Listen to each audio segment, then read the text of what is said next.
Hello and welcome to Deep Look. I'm the host and the editor of Ultiworld, Charlie Eisenhood, and I'm very glad to have you with me here live from New York City.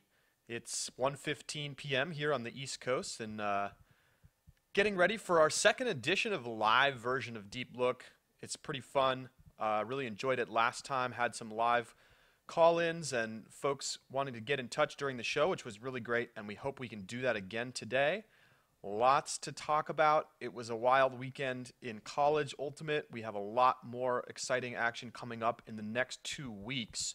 Ultiworld's going to be live from Easterns this coming weekend. We will be down in Myrtle Beach, South Carolina, bringing you action on Friday night and all weekend long, Saturday and Sunday, with live coverage of both the Division I and Division III games.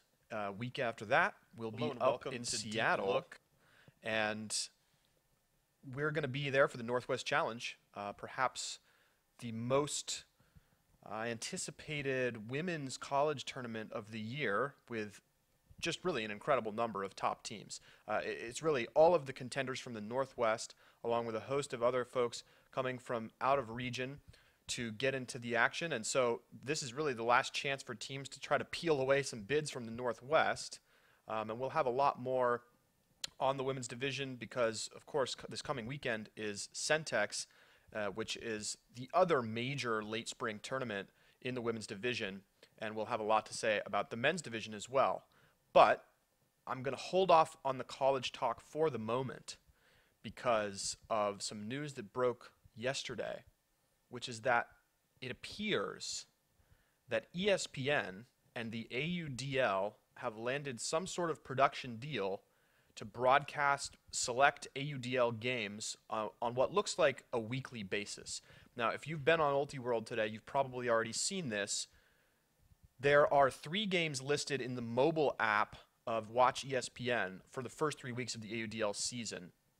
And on the desktop version, a couple fewer, but what it looks like, and we have no confirmation from the AUDL or from ESPN on this. The AUDL had no comment, though they would neither confirm nor deny, so make of that what you will. It appears that they're going to have some sort of deal throughout the course of this season to broadcast games, and the extent of that deal we do not know yet. How many games that includes, whether that includes a championship weekend and the championship game, unclear. But what is certain is that this is a major achievement for the AUDL and for semi-professional ultimate in general. Because you have to look at this, remember back to a year ago. It was almost a year ago today that USA Ultimate announced for the first time that they were going to have ESPN3 coverage of their select events. So college championships, US Open, and the club national championships. That was received, to this day, it remains one of the biggest articles ever on Ultiworld in terms of traffic. I mean, the reception was enormous. People were extremely excited to see that all of a sudden you were going to be able to watch Ultimate on one of the ESPN channels. Now, whether you actually want to call this a channel or not, I think is open to interpretation. This is still, just as it is for USA Ultimate, an online-only endeavor. Now, whether that includes the possibility of being on ESPN or ESPN2 in the future, we just don't know. But I think you have to look at this and know that ESPN, first of all, must have been pretty happy with what they've seen so far from USA Ultimate. Because, they have this relationship with the governing body first, and now all of a sudden we have this deal with one of these semi-professional leagues. And, keep in mind, this is from the AUDL, which last year didn't really have a lot of recognition on ESPN. That mostly went to Major League Ultimate, who got a lot of clips in the top 10, had some clips on Sports Nation and some of the other ESPN shows, but generally just highlight plays. But this is a next step in some ways. And yes, you can say, well, it's just ESPN3. The AUDL is probably going to be fronting much, if not all, of the costs in terms of production. which I imagine is similar to what USA Ultimate has. Again, we have no numbers on this from USA Ultimate, and we don't really know anything yet about this AUDL deal.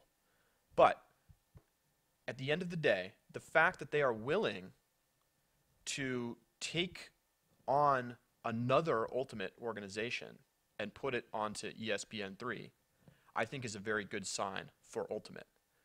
And what makes this all so interesting to me is that this is coming after a week of tumult with the clash between USA Ultimate and Major League Ultimate. Now, if you've been following this story, you'll know that Major League Ultimate hosted a podcast with Jeff Snyder and Nick Darling, who are the commissioner and vice president, respectively, of the organization. And they said in this podcast, their very first podcast, that among a number of things, that USA Ultimate was doing a, quote, absolutely horrific job of operating the organization. And it was, as you might expect, very explosive. People were talking about it. People were listening to the podcast. People were commenting on Ultiworld, reading the articles. And it was really just an explosive thing. But here's the problem. A lot of what Major League Ultimate was saying was couched in, I would say, false insinuations and assumptions about what USA Ultimate is doing, how they're budgeting their money. And so it ended up really getting called out in a major way. And what happened next was that in the following podcast, Jeff Snyder and Nick Darling basically said, okay, well, we got our point out there. We wanted to be heard, and we were heard. They walked back some of the things that they had insinuated or some of the data that they had presented in ways to make it seem like there was misgivings where there weren't any. But they doubled down on the fact that USA Ultimate should be doing more in terms of youth development, in terms of working with the semi-professional leagues, etc. And there was mixed reception, I would say. You saw some people saying, yeah, USA Ultimate should be working with Major League Ultimate and with the pro leagues in general. And you saw other people saying, Major League Ultimate, get out of here. You're looking weak. You're looking like you're not on top of your messaging because just a week ago you said that it was absolutely horrific. And then you turn around and you say, we want to be working with USA Ultimate. And what did they do next? Well, they announced on the later part of this podcast that they were going to be sending a letter to USA Ultimate that basically said, we would really like to work with you. And if we can, then we're going to donate $10,000 to your youth initiatives. And they also requested that the Pro Elite Challenge, which conflicts with the MLU's championship game, they're on the same weekend, that event be moved one weekend away. So you can read this letter for yourself. You can see the full proposal that they sent to USA Ultimate on ultiworld.com. Just scroll down through the page history and check that out. And you can come to your own conclusions. Here's my take on this. There was a lot of buzz and distraction about this USA Ultimate MLU thing. And then, boom, out of nowhere, we get this news about the AUDL being on ESPN, which simply we found out about because it was listed on the Watch ESPN page if you searched Ultimate in their archives. And you know, throughout all of this, the AUDL has been very quiet. They haven't been piping up and saying, yeah, USA Ultimate, you should be working with us, or really getting involved in any way. Maybe a tweet or two here or there. But all of a sudden now you have this big announcement of video. And it really appears to be about the same kind of deal that USA Ultimate got, although likely to be over the course of more weeks and more time. And it just seems to me that it makes Major League Ultimate look small in comparison. And that's partly because of the timing, and it's partly because of the messaging. But here it is, you know, we have all of this drama with the MLU and people, you know, writing a lot. I mean, we've spilled a lot of words on it about it on Ultiworld, And then all of a sudden it's like, wow, AUDL has an ESPN contract.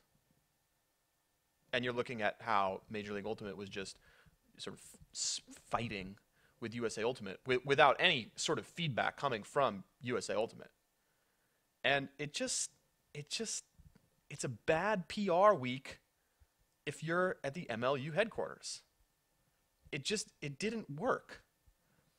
At least among the consensus of players who are very much in the know and read Ultiworld and follow along with the situation. And I just don't think there's any way to spin this as a positive for Major League Ultimate. Because all of a sudden the conversation turns to, wow, the AUDL now has an ESPN deal. And it just makes it seem small, all of the fighting with USAU. Very curious to hear your thoughts on this. I think we're going to be coming in and out of this topic over the course of the episode because I do have more to say about the partnership concept between USA Ultimate and the Pro Leagues. And, you know, I sort of lump Pro Leagues together, although it's looking increasingly like that may not be the right thing to do. That there really are three separate organizations here. There's USA Ultimate, there's the AUDL, and there's Major League Ultimate.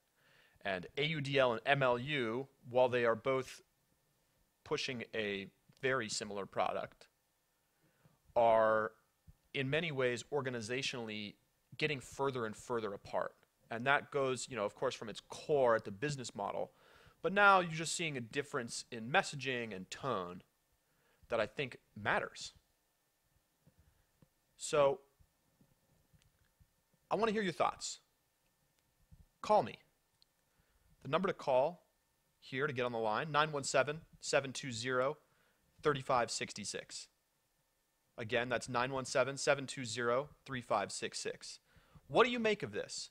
What do you think of this AUDL deal with ESPN?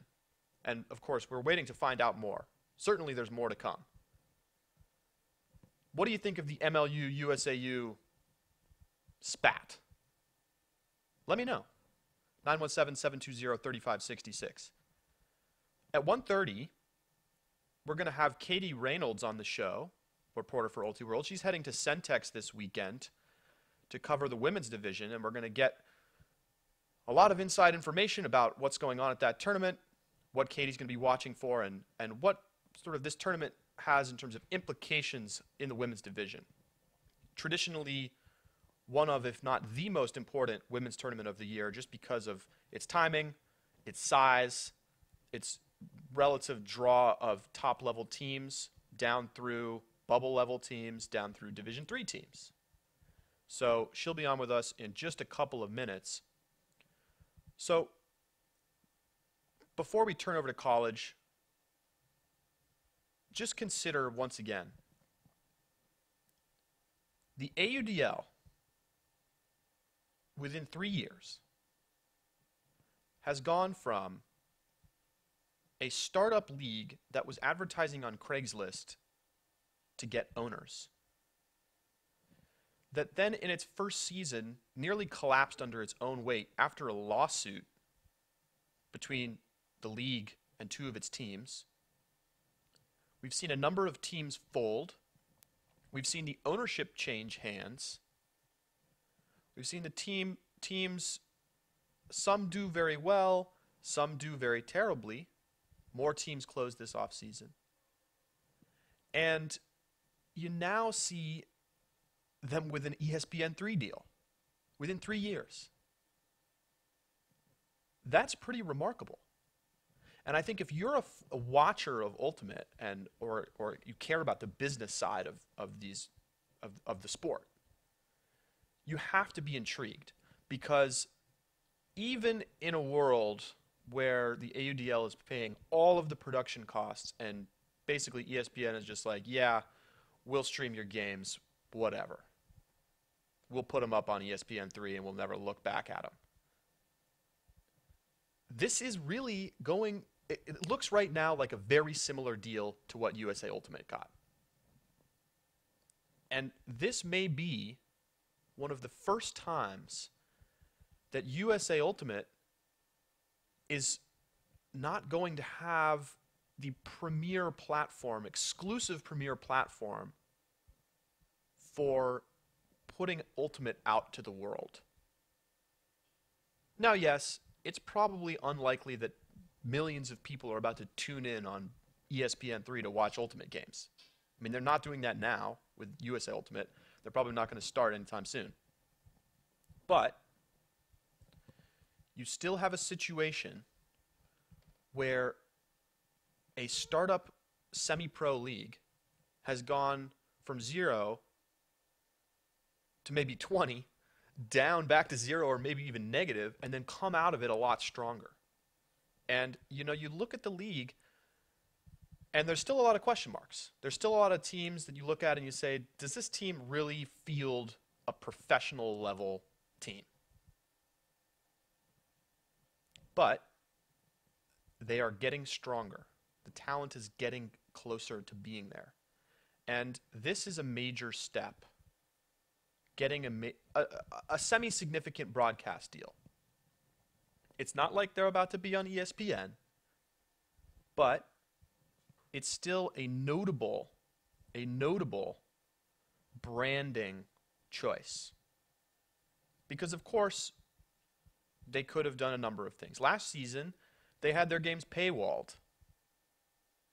I doubt they did many sales. I think Major League Ultimate, who hosted their games on YouTube for free, probably had a lot more success in terms of viewership. But now, you have the AUDL putting their games onto ESPN3, which, yes, may potentially cause some issues, at least for their Canadian viewers, because Watch ESPN is really only accessible through the United States. But at the end of the day, I think they'll take that trade-off, or they've decided to take that trade-off for branding. And I hope to hear a lot more from them about this very soon. Curious to hear your thoughts. 917-720-3566. We'll be taking some phone calls here shortly. Waiting to get Katie Rayner on the line in just a moment. And I believe that's her here right now. If not, I guess we'll be talking to somebody else. Hi there, you're on Deep Look with Charlie. Who's this? Hi, this is Katie Reynolds. Katie, very glad to have you on hi. the show. If you haven't been listening already, we've been talking about your segment coming up, so thanks for calling in. Oh, yeah, I was able to just step out of work and tune in, so I'm not caught up, but I'm happy to be so. Well, we've been talking about pro stuff, so we haven't even started on the college discussion, so I'm excited to do that now. Let me just get your initial take. You've been working on a preview. You've been thinking about this tournament for a few weeks now. As you head into Centex, what do you see as the big stories this weekend? What should we be watching for if we're watching from home?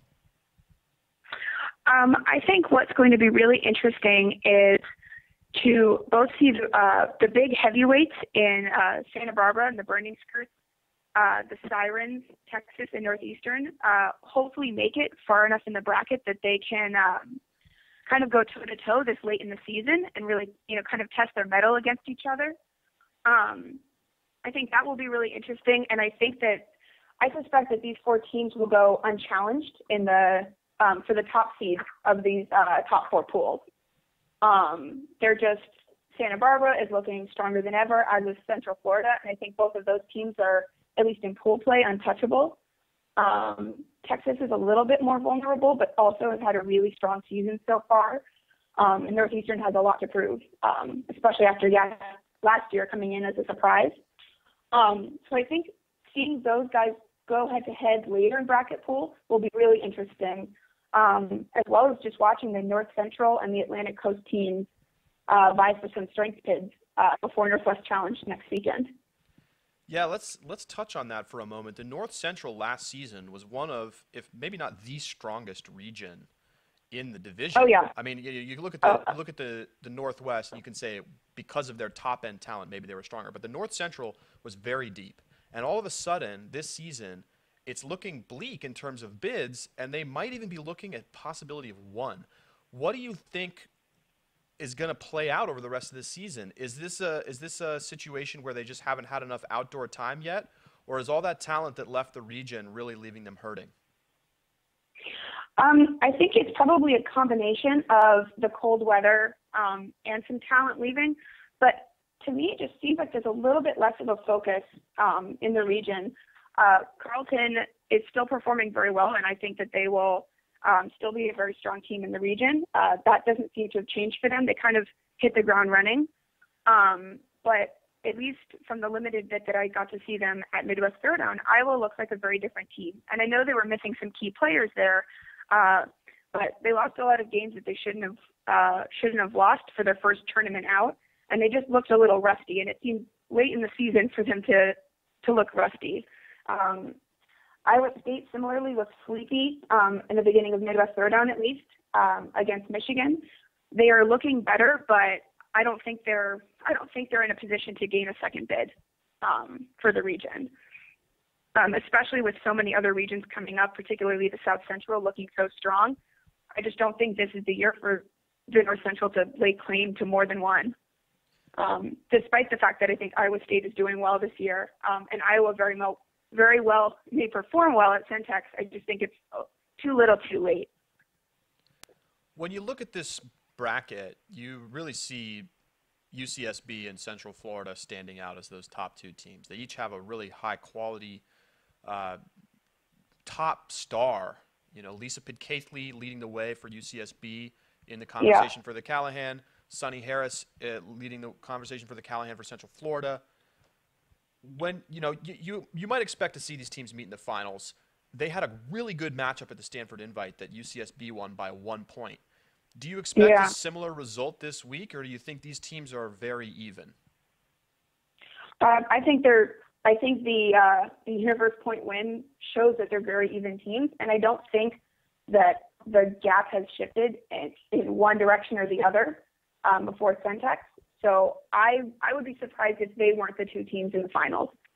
That said, Centex is historically a tournament of upsets, and historically has had a lot of teams coming up from the middle that you wouldn't expect to come up. So I hesitate to make any hard and fast predictions, but these teams both seem so strong, and they both seem to have the same sort of driven physical play that kind of just hits each other.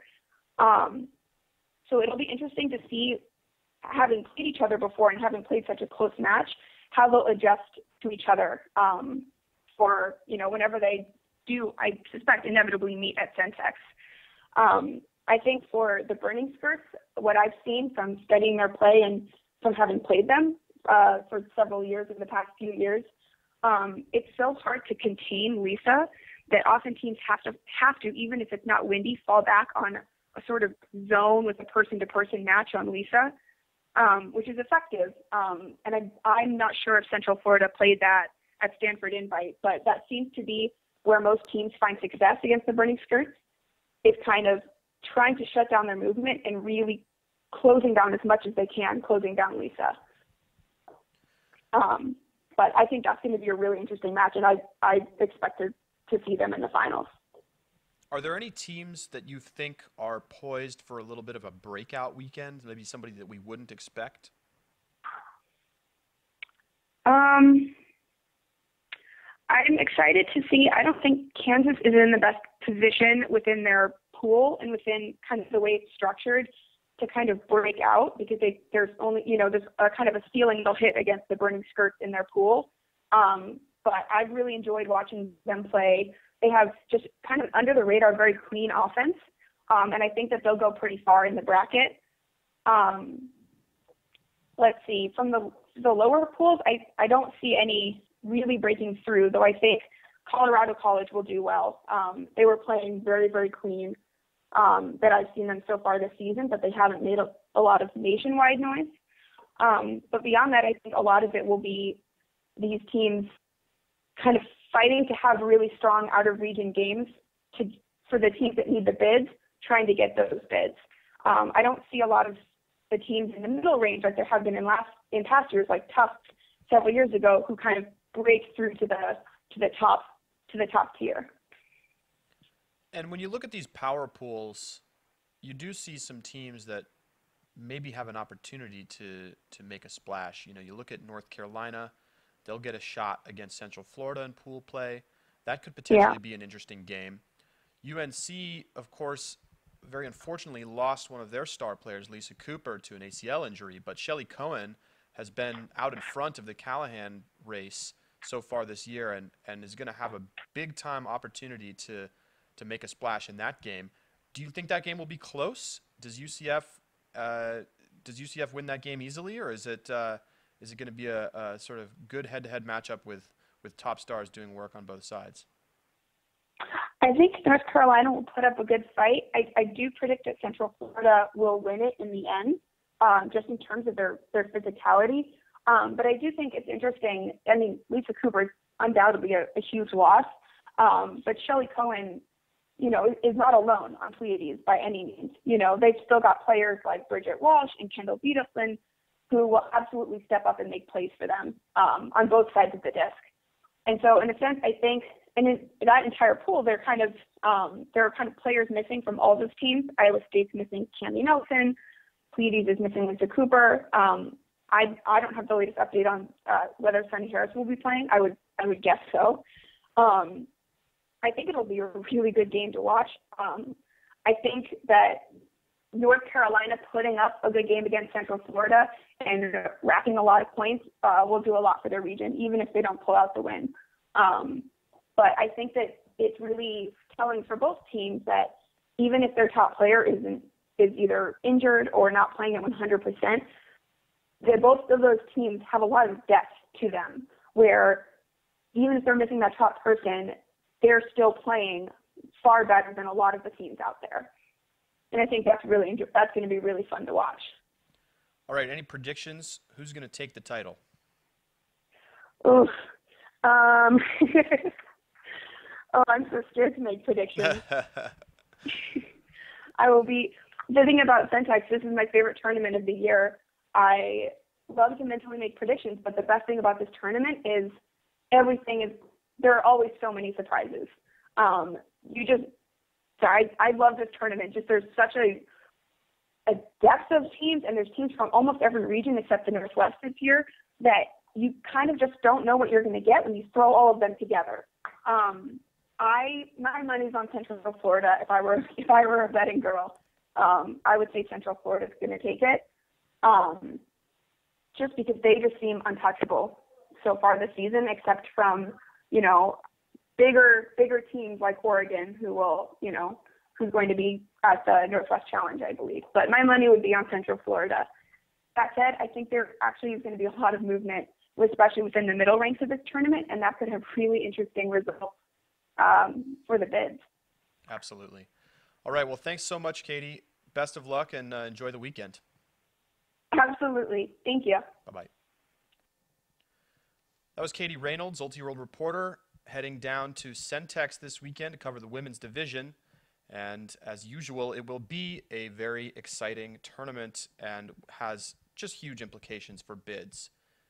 Let's turn back to Centex from last weekend.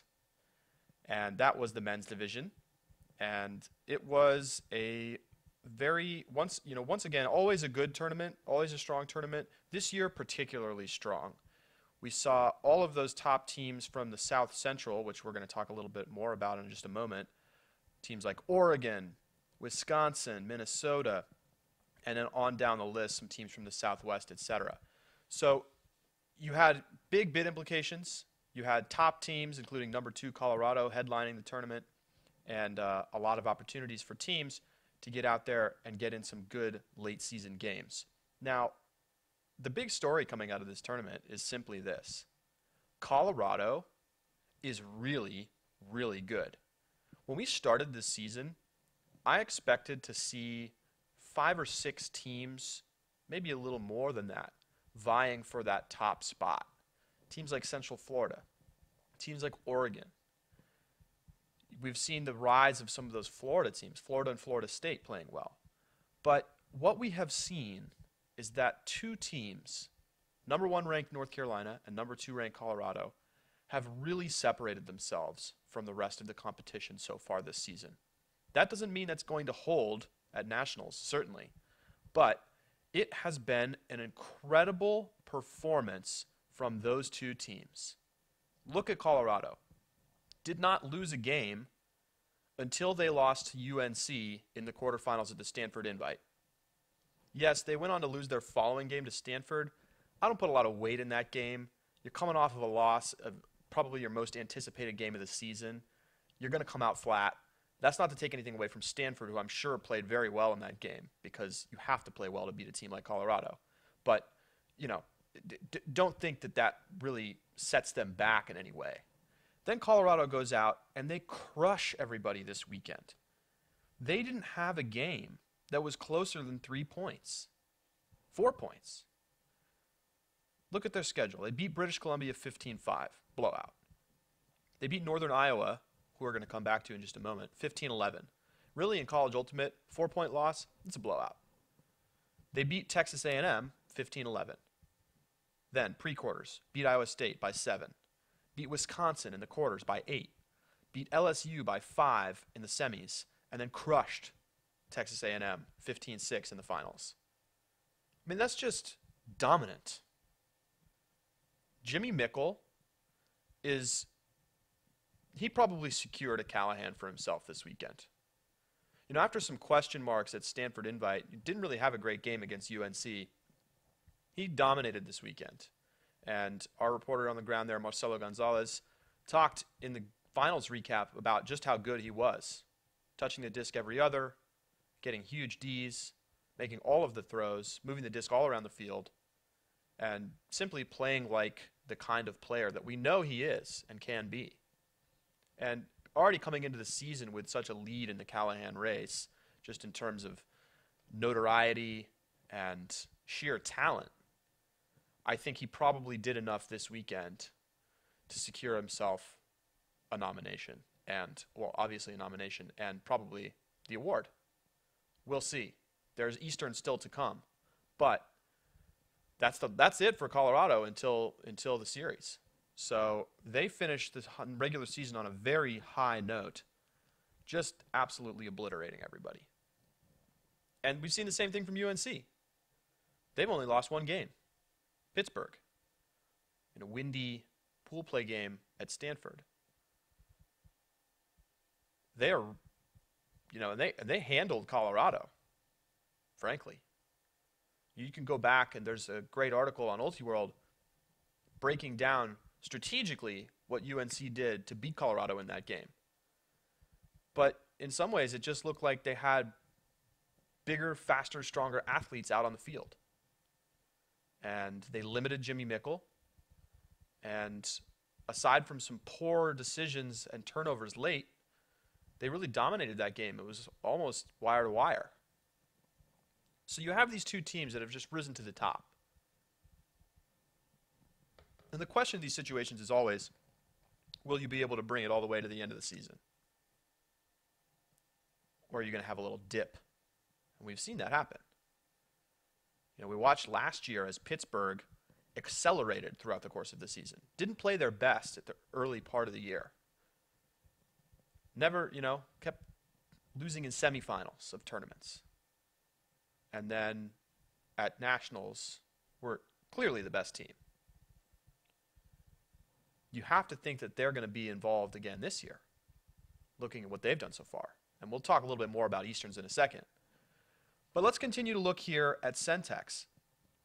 A great Saturday from Texas, beating Minnesota, California, and Colorado College. Not a super tough pool, but handled their business. Then they easily beat Tulane in the pre-quarters before losing to Northern Iowa in the quarters. Maybe the big surprise game of the tournament. And Northern Iowa made a big splash, making it all the way to the semis where they lost to Texas A&M. But that's a team that coming into the season we were looking at as possibly having a strong year. And they didn't open things well at Queen City.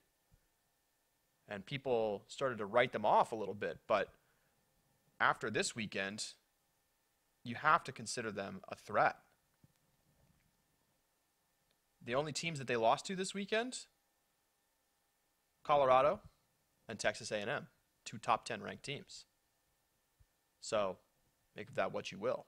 Texas A&M, by the way, probably locked up a third bid for the South Central, and good for them. It was heartbreaking last year for them not to make it after probably playing well enough to deserve a spot, but they didn't play well enough to get that bid.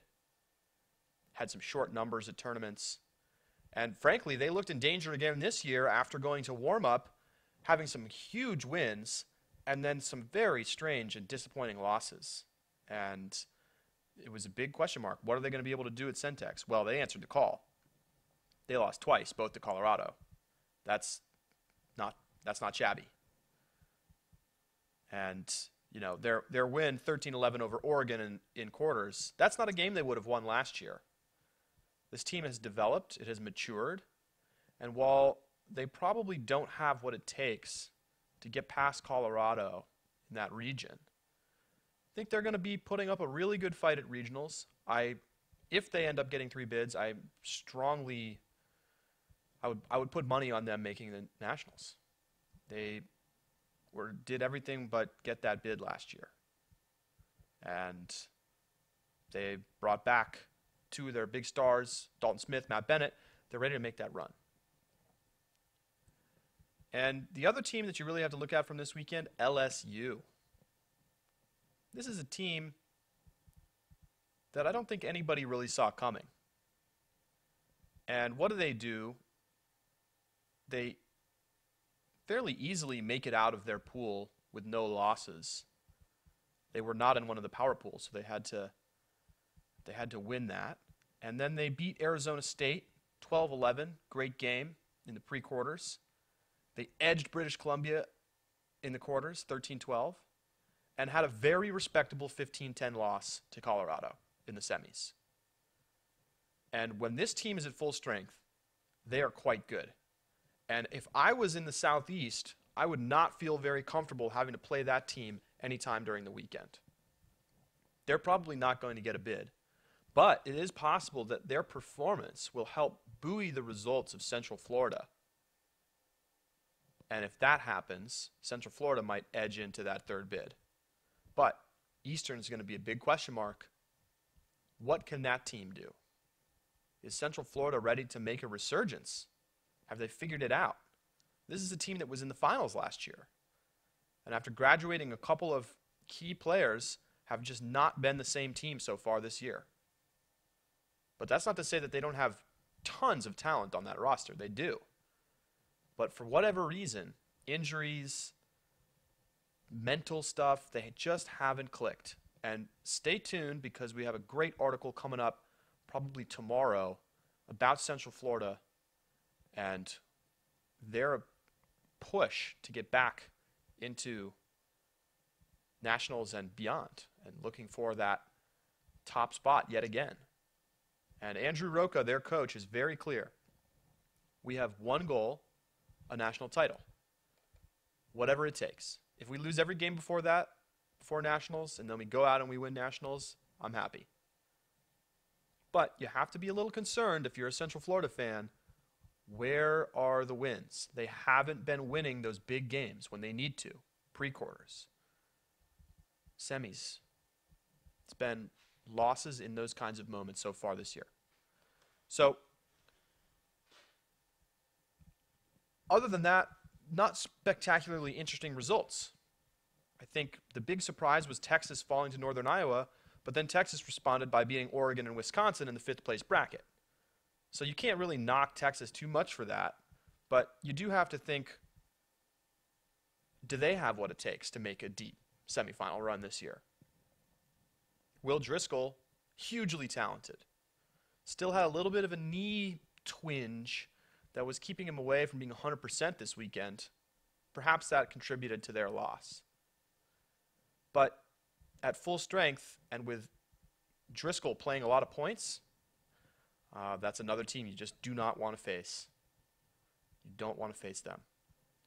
But at the end of the day, are we set for a Colorado-UNC finals this year? Is it already in the books? Obviously, nothing is certain in sports, but man, have these two teams separated themselves from the rest of the field. It has been a remarkable season for both of them. And we'll see if UNC can keep it up at Easterns this weekend. The seeding and pools have still not come out for Easterns, but all the top East Coast teams are about to be out there. Myrtle Beach, South Carolina, we will be live streaming, as I mentioned earlier in the broadcast. So be sure to tune in starting on Friday night and watch some great competition from Easterns. You look at that tournament, it's teams like Pitt, Harvard, Florida, North Carolina. Very excited to see Luther play. If you haven't been paying attention to Luther, that would be understandable. They've played just one tournament, and they played a bunch of bad teams, and they beat them all. But that's a team that is returning every single one of their players from last season. Every one. No graduates. That's really unprecedented, really. How often does that happen to a college program? Almost never. So they have to be looking at this year as being their year. And they were a surprise qualifier last season. So they're going to have some shots, and hopefully that seeding comes out very soon. Very eager to see the pools that we'll be looking at. But lots more Easterns coverage coming up on Ultiworld later this week. So be sure to stay tuned and get ready for that live streaming coverage. It's going to be a lot of fun. It really is.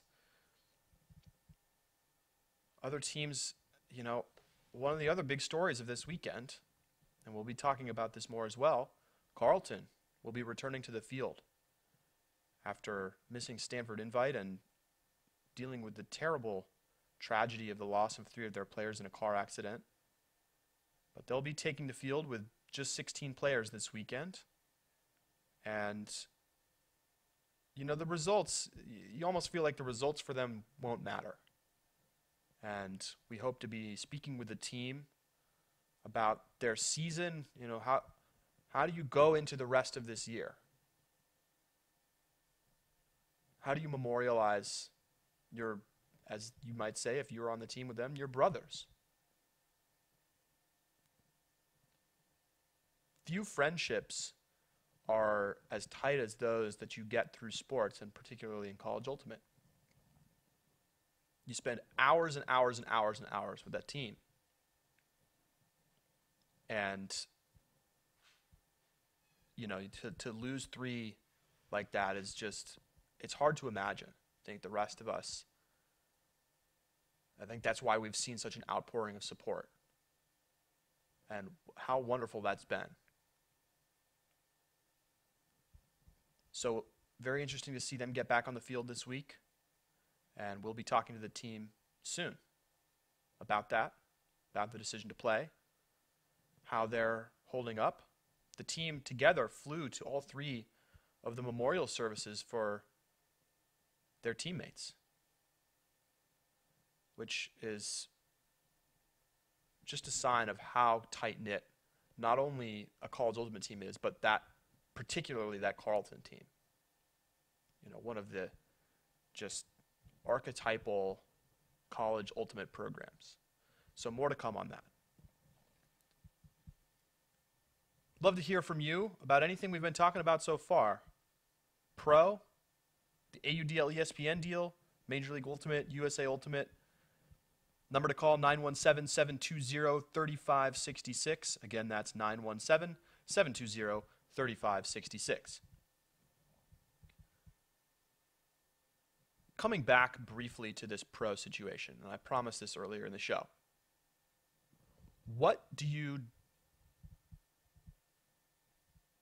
If you're USA Ultimate, what are you thinking right now?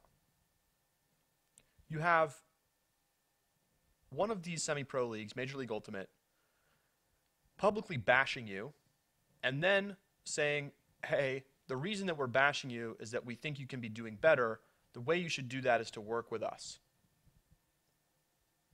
You have this other pro league, the AUDL, looking like they're about to sign a deal with ESPN. Probably something that you thought you had basically an exclusive to. Apparently that was not in the contract. This has to chafe USA Ultimate. It has to, right? if you're sitting in Tom Crawford's office right now, you have to be stressed. What do you call up ESPN and say, "Hey, what's going on?" Did ESPN reach out and say, "Hey, we're we're interested in working with the AUDL. How do you feel about that?" Hard to know. A lot more news to come out of this story, I think. Take a call. Hi there. You're on Deep Look with Charlie Eisenhood. Who's this? Hello? Hold on a second. Okay. Hi, can you hear me? Yeah, I sure can. Can you hear me? Yeah, sure. No, my name's Barry. I've just been following your webcast today. Some interesting stuff, for sure. I mean, college is, I think that's what USA Ultimate seems to me has done the best with is college and the youth. And, they just haven't really seemed to step it up on, taking whatever semi-pro or pro league somewhere. And, after you get a little older, how can you keep paying to travel and do all this, time off from work or whatever to play disc? We all love to play disc, but, everything's gotten so expensive. So how do you do it? And I just don't feel like USA Ultimate stepped up to the plate. But I also am not sure I'm totally down with either the MLU or the AUDL. What do you think that they need to do better? Well, I mean, the thing is that, look, here is MOU and AUDL. They both stepped up. And sure, they're not paying the players much money, but right off the bat, they're taking care of the travel, And it's like, hey, you want to be able to go and play the best teams. And back when I was playing at top level club, it was like you couldn't, there would be certain tournaments you get together, and that's sort of what the USA Ultimate's still doing. Is they're like, okay, well, we're going to have these 3 major tournaments, and, you can get to that, but you really need, if you want to build it outside of the Ultimate community, you have to do the model where you have, one city goes to play another city. I think that's what Americans, relate to as far as how you follow a league of, professional athletes. And USA Ultimate, it doesn't seem like they wanted to take that step in that direction. But, to me, both the MOU and the AUDL are just taking the game to a different level. It's not the same to me. First of all, I understand the need to find the field space, but don't change. I mean, the change in the field size to me is it's a different sport. It's like, why do you have to change it so drastically when you have this great sport that's played properly, and then you want to all of a sudden, make it a totally different game, in my opinion. Yeah, there's a bunch of stuff to break through, and thanks so much for the call, Barry. You look at this, and you have there's a bunch of undercurrents to what you're saying. You have the rule changes of the semi-pro leagues. You have the money situation between USA Ultimate and the pro leagues, and you have the way that they're going about it. So let's talk through this quickly. And there's a lot to unpack here. The tournament versus single game style. At the end of the day, there is never going to be a way for USA Ultimate to seriously bring in spectators to games when they are played generally at tournaments. Now, maybe at the national tournament, if it's held as they eventually want to hold it in a major city in the north, which is why they're thinking about moving planning to move the Club Series back into the summertime so that they can host a tournament in, say, Seattle, right? Maybe you get fans out to that. But it's the single game nature of the semi-pro leagues that is working so well, or that has at least the potential to work well in terms of spectators. I mean, you look at USA Ultimate events, there aren't spectators. There just aren't. There's some parents, there's maybe a couple friends, and there's other teams at the tournament. That's all, except potentially at nationals. And you look at some of these semi-pro games, and there's 1,000 people there. And not all of those people are friends and family, right? There's some actual real fans that have nothing to do with Elite Club Ultimate. In fact, I like to tell this story. When I went to Madison for the college championships last May in 2013, I stayed at an Airbnb with the Ultiroll crew. And the folks we were staying with were recreational players in Madison. They played Ultimate. I mean, it was random. I got a random Airbnb, and it just happened that they played Ultimate. And one of the first things they say when I get there is, hey, are you guys doing anything on Friday night? If you're not, you should come out to the Madison Radicals game. It's this awesome new pro team in town. And so, we talked a little bit. I said, oh, yeah, I'm a reporter on this stuff. But that was a pretty eye-opening moment for me because I'm thinking, wow, these people who don't, really know anything maybe about Madison Club or the Elite Club Series are going out to a paid admission Frisbee game. And that's really cool. That's really cool. However you feel about the semi-pro leagues, I think it's pretty exciting to see them getting new people involved. Now, to go back to Barry's point, money. This is another situation where you have a big sort of break between USA Ultimate and semi-pro. The fact of the matter is that if you want to play on a high-level elite club team in the club series and throughout the season in the Triple Crown Tour, you're going to be spending well over $2,000. Flights, cars, hotels, food, tournament fees, etc., etc. You play in Major League Ultimate or the AUDL, you pay nothing. And yeah, you're not making much money, a few bucks a game, but you pay nothing. That's really attractive. And not only is it attractive, it actually opens the door for some people to play that would not otherwise be able to. I have a personal friend who played pro because of this and did not play club because it's just too expensive to fly all over the country to play club if you're 23 years old and underemployed. And so the pro leagues offer that opportunity. That's pretty cool. That is something that really isn't getting talked about, but is an incredibly important part of what professional ultimate could be and could make the sport. Now, there's a lot of people, and this goes to Barry's third point about rules, who don't like the way the rule sets of the semi-pro leagues are working out right now. They changed the field size. They added referees as opposed to observers or self-officiation. That's a huge sticking point for some people. Many people are not comfortable with the fact that these are men's leagues only. But to me, and I speak only for myself, these changes are more cosmetic than anything. I do not see them as fundamentally, destroying the sport or killing spirit of the game or anything like that.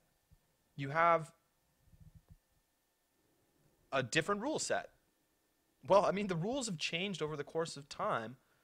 And yeah, okay, so it's different if you play on a big field as opposed to a smaller field. And if you talk to players who played, they'll say it's really different because defense becomes a lot more difficult. Well, that makes for exciting hucks and big scores. And guess what? That's great for fans. Now, I'm not saying that they have nailed it down perfectly, but I also don't think that changing the field size makes that big of a difference. We talk about referees.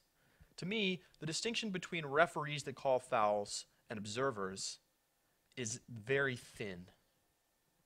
In my opinion, the observers in USA Ultimate should have even more power than they already do. Active resets with whistles. No more, figuring out what the stall count is. They say the stall count is 6. And if you want to continue to let players make their own calls, that's fine. That's just a different way of controlling the pace and the flow of the game. If you have referees, they're just setting that tone. To me, that's a fairly minor distinction. The gender issue, this is thornier. And I've had some really good conversations with people who disagree very strongly with me about this. But if I'm USA Ultimate, I'm thinking really seriously. If I'm a board member, for example, I'm thinking really seriously about getting some sort of involvement with the pro leagues. And maybe you pick one, or maybe you just, acknowledge them as other bodies of ultimate. But the gender issue, and of course this is stemming from the fact that USA Ultimate has a gender equity policy that is very clear. Equal coverage, equal playing opportunities, everything. But that is something that a governing body should do. I think that's great. The gender equity policy has been incredibly good for the sport because it has really built the women's ultimate division at all levels up over the last 10 years in a huge way. Huge. I mean, elite level women's club ultimate right now is extremely exciting and fun to watch in part because of this gender equity policy. Now, does that mean that categorically USA Ultimate should not work with MLU or the AUDL? In my opinion, no. I think that's short-sighted. I think that throws the baby out with the bathwater. It's just not really realistic right now for there to be a women's pro ultimate league. And if you want to say I'm wrong, I would say we haven't seen one for a reason. There are 2 men's pro ultimate leagues. There are 0 women's. And no one is putting their money behind a women's pro ultimate league. And, you know, there's a million reasons for that, and many of them may be more cultural than ultimate based, right? There aren't really supremely successful women's pro sports. You know, you have the WNBA, which does okay, but pales in comparison to the NBA. You've had a number of women's soccer leagues start up and fail over the last 15 years. There's a new one now, and we'll see how they do. But it's just not there yet. And that's not to say that we shouldn't continue to vastly support with resources and media and everything women's ultimate. But it's not ready for prime time in the same way that the marketing ability of men's ultimate is. And I think that if you asked USA Ultimate folks this, they would tell you the same thing. There's a reason that both men's semifinals are shown on ESPN3 and only 1 women's and 1 mixed are. And there's a reason that the men's game gets the primetime slot. And it's not that the women's game is inferior. It's not that the mixed game is inferior. It's simply that the men's game is the most marketable right now. It has more potential to bring in fans and sponsorship and everything else. And so what I say, if I'm a USAU board member, I think about, well, what could we do to put out terms of a partnership with one or both of the pro leagues that would ensure that we were really considering that gender issue, because I don't deny that it's an issue. But, you know, what if it's that the pro leagues have to support the women's club game with X amount of sponsorship dollars in order to work with USA Ultimate? Something along those lines. That seems very reasonable. Seems like something that the pro leagues would probably jump at the opportunity to do. And when you look at this, it just seems crazy to turn down the opportunity to reach more people with Ultimate. And now that the AUDL is about to announce this ESPN3 deal, that becomes even more true. If you're USA Ultimate, do you want to lose control of the message? Is that possible? It seems like it's becoming increasingly possible. And rather than lose control of the message, work with the pro leagues, find a way to find some common ground, set out the ground rules, and take advantage of the fact that you have 2 organizations pouring literally hundreds of thousands of dollars into development of the sport and marketing. And there's plenty of counter arguments to this, and hopefully somebody will call in and tell me why I'm wrong. I want you to. Call in, tell me why I'm wrong on this. 917-720-3566. The number again, 917-720-3566. Call in, tell me why I'm wrong. What about this doesn't make sense?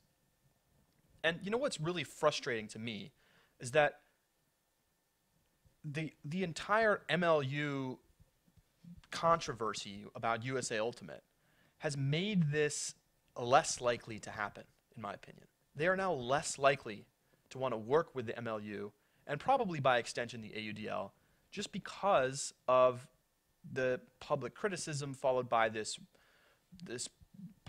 partnership proposal that in many ways may come across to USA Ultimate as a bit of a stunt as opposed to a serious effort. And I'm not sure that that's the case, but I think that if you're in USA Ultimate shoes, you could see how they would see it that way. But the wheels and the gears have got to be turning in Boulder right now, especially with this AUDL news. USA Ultimate announces 1 year ago this huge deal with ESPN, 2-year, multi-year. Wow, very exciting. Great to watch. Got literally professional commentators, and it's been great. And it's going to continue to be great. But now you have the AUDL coming into this space as well. And I'm sure that USA Ultimate is a little threatened by that. But rather than be threatened by it, why not work with them and Major League Ultimate?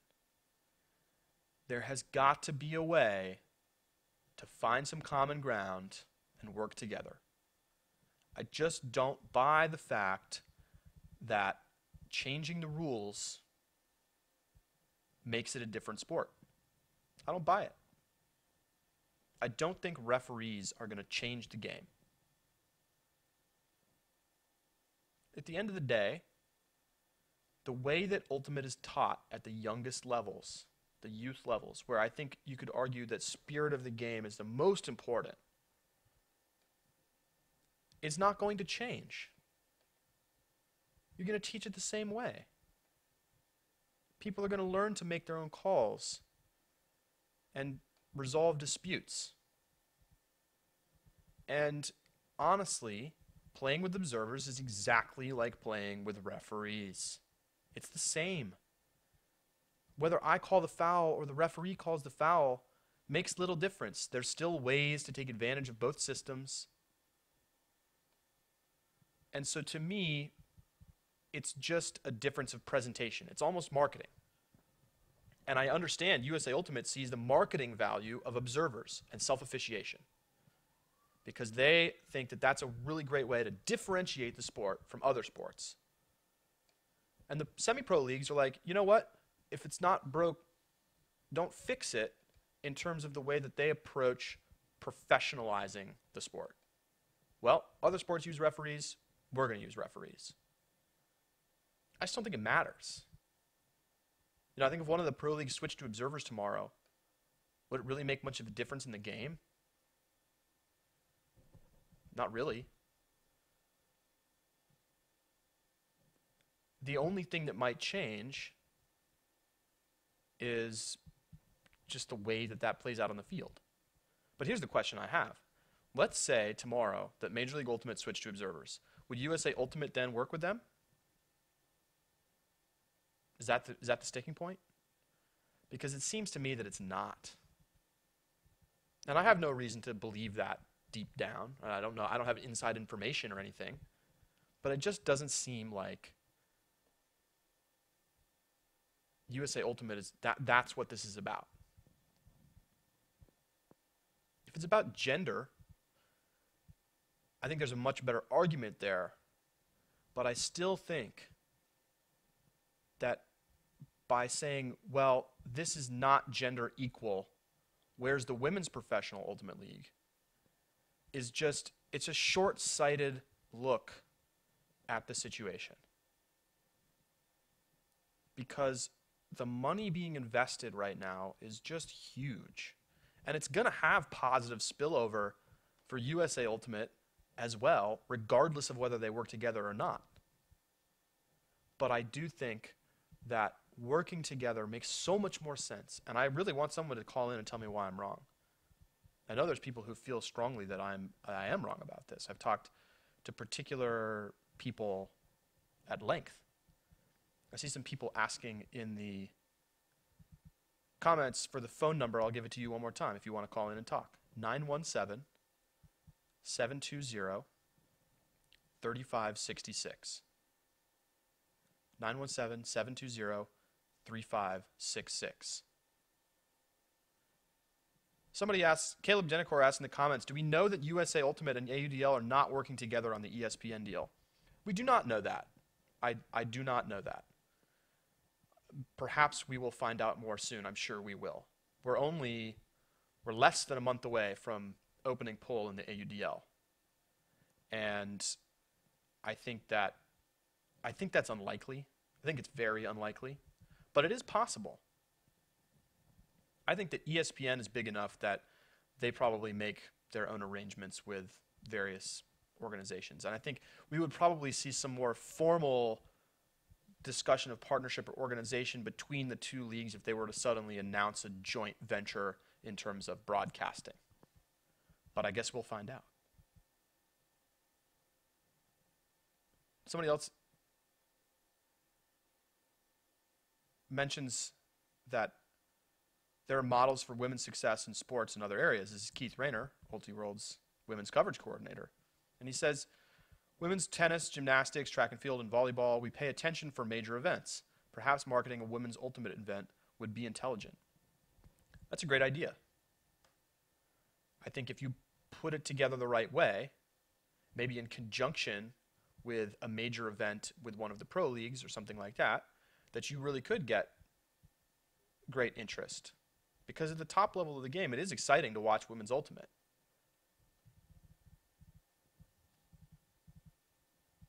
I just think that regardless, there should be some effort put in here to make it work together. Everybody is fighting right now. And there seems to be more in common than different, right? This is ultimate. Do you want to grow the sport? Do you not want to grow the sport? How do you want the sport to grow? Is professionalism good? Is it bad?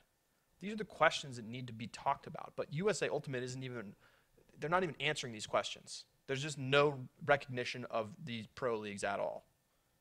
And in fact, there has largely been work against them.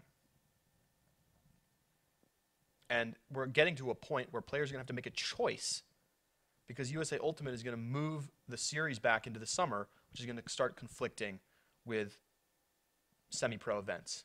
And I don't think they care. I don't think they care that they're going to be in any way affecting the semi-pro leagues. And I think that's too bad. And I hope that it works out before that because it doesn't need to be like this. There have got to be ways to make it work. And if that means that the pro leagues have to go through a bunch of hurdles and steps in order to work with USA Ultimate, I would expect that they would do that.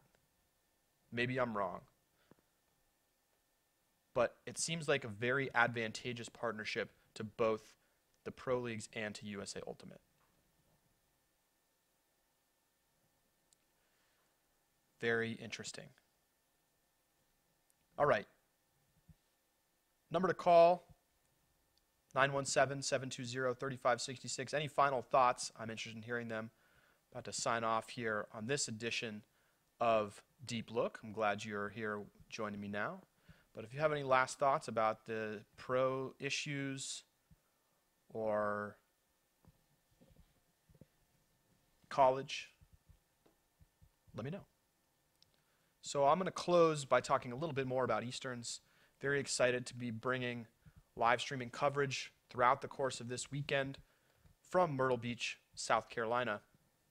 Michael Aguilar will be on hand doing reporting as well as color commentary. I'll be on the play-by-play just as I was at the Stanford Invite, and it should be a lot of fun. This is basically the final weekend of major men's competition before the series. And there will be a couple more tournaments here and there, but this is the final big tournament that has probably the most effect on the final bid outcomes of any tournament outside of Centex. So be sure to tune in. On Friday night, we're still waiting on the finalized schedules, but we are very likely to have one Division I game, sort of an exhibition match, as well as a Division III game, which is very exciting for us because it's going to be the first time that we've ever live streamed a Division III game. And we'll get a look at two very top teams, and those teams are still to be decided. Saturday and Sunday, lots more games to watch. Stay tuned for a schedule. Stay tuned for the pools, and get ready for a great weekend. As always, our live streaming is free right here on YouTube. So you will be able to tune in all weekend and enjoy the games free of cost. So please join us. So with no more calls, I'm going to call it. Thanks so much for tuning in. Feel free to leave some comments on the post, in the YouTube comments, or even send me an email, charlie@ultiworld.com. If you think of things that you want to say, think I'm wrong, think I'm right, let me know. For all of us here at UltiWorld, I'm Charlie Eisenhood, signing off of Deep Look. Thanks so much for being with us.